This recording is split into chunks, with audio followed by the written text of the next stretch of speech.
অ্যাক্সেসরিজের সাথে অবশ্যই ম্যাচ করে আপনার পাঞ্জাবিটা পরবেন। পাঞ্জাবির সাথে ম্যাচিং সক্স বা আপনার পছন্দের প্রিয় জুয়েলারিগুলো পরবেন। আপনার স্কিন আন্ডারটোন দেখে অবশ্যই আপনার অ্যাক্সেসরিজ চুজ করবেন। সাধারণত 3 ধরনের স্কিন আন্ডারটোন আছে: কুল, নিউট্রাল এবং ওয়ার্ম। আপনার ভেইনসগুলো যদি ব্লু অথবা পার্পল কালার হয় আপনার হলো কুল আন্ডারটোন।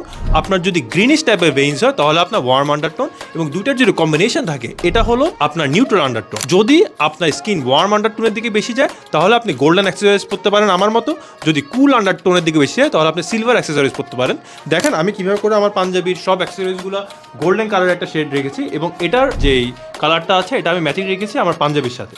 সো অলওয়েজ অ্যাক্সেসরিজ ভালোভাবে পিক করবেন, এবং পারফেক্ট শুজ খুবই ইম্পর্টেন্ট। পাঞ্জাবির সাথে জাস্ট র্যান্ডম স্যান্ডেল বা উল্টাপাল্টা জিনিস পরবেন না। Go for a nice type of shoes or loafers. এই ভিডিওটা আপনি সেভ করে রাখতে পারেন, এবং কিভাবে করে লাইফের বেস্ট পাঞ্জাবিটা কিনবেন সেই সম্পর্কে জানতে চাইলে কমেন্টে লিখুন পাঞ্জাবি। আপনার কাছে অটোমেটিক্যালি একটা পিডিএফ চলে যাবে যেখানে একটা প্রপার গাইডলাইন দেওয়া থাকবে।